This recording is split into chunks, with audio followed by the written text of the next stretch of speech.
Adjustment जो है इसके बारे में, जो चेंज ऑफ एडजस्टमेंट है इसके बारे में आप एक मरतबा फिर बताएं, क्योंकि कल काफी सारे लोग नहीं सुन सके थे, तो उनको पता चल जाएगा कि ये जो लोग परेशान हुए हुए हैं कि अगर 485 की एप्लीकेशन सबमिट करनी होगी तो वो उनको अपने मुल्क में जाकर करनी होगी। इस बारे में आपका क्या कहना है, जरा प्लीज इस पर जरा रोशनी डालिएगा। जी बिल्कुल।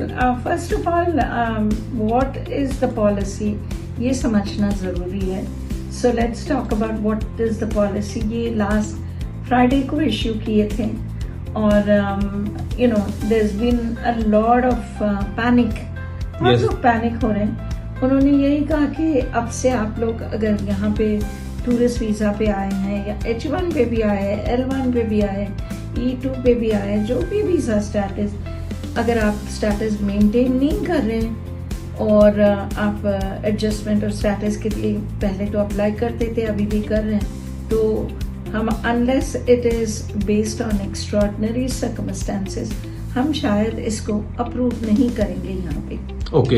एंड अगेन ये सब डिस्क्रेशनरी है, ठीक, यानी उनके डिस्क्रेशन में है, कर भी सकते हैं, नहीं भी कर सकते।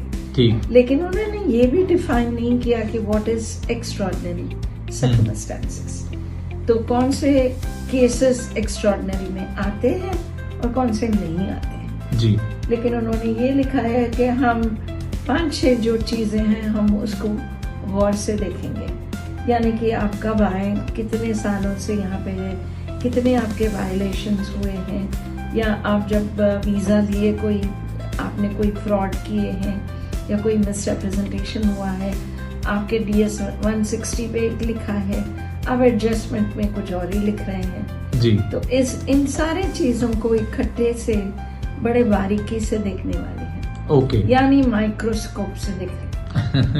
वो कोशिश करेंगे कि इसमें कोई ना कोई लोपोल निकले और वो आपको जी कोई ना कोई बेस बना सके। काम है निकालना, हमारा काम है लड़ना। ठीक, बिल्कुल ठीक। अच्छा, इस मौके पर मैं लड़ना लीगली बिल्कुल कानूनी, यू नो हमने ऐसे ही एवी बैठ के लड़ना है। ठीक।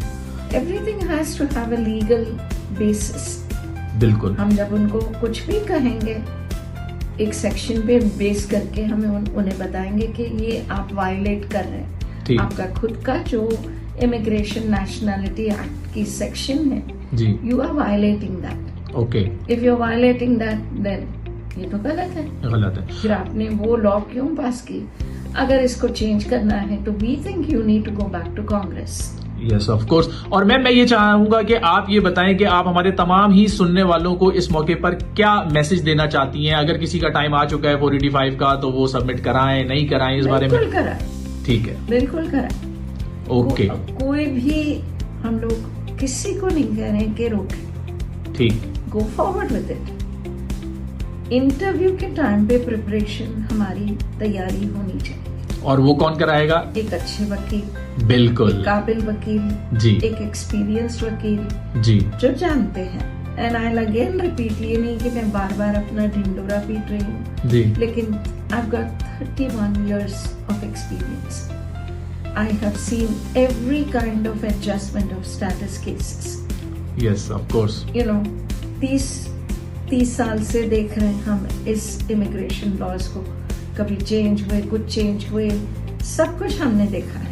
हर तरह के उतार चढ़ाव से आप जो है बिल्कुल गुजरी है, इन हालात को आपने बहुत देखा है। कभी पीछे नहीं हटे। बिल्कुल बिल्कुल।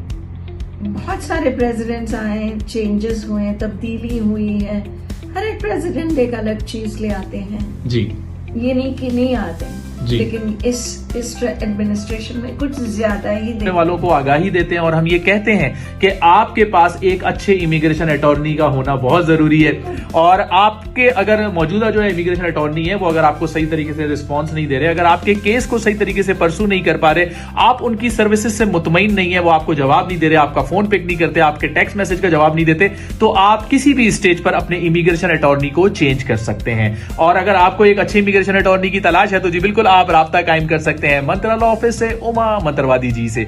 उमा मंत्रवादी जी का पर्सनल सेल फोन नंबर एक मरतबा फिर मैं आपके साथ शेयर कर रहा हूं, जो कि है 2818273836। इट्स 2818273836। और आप सुन रहे हैं ग्रीन कार्ड शो। अगर आप स्टूडियो में कॉल करना चाहते हैं तो स्टूडियो का नंबर है 713-931-1033 713-931-1033।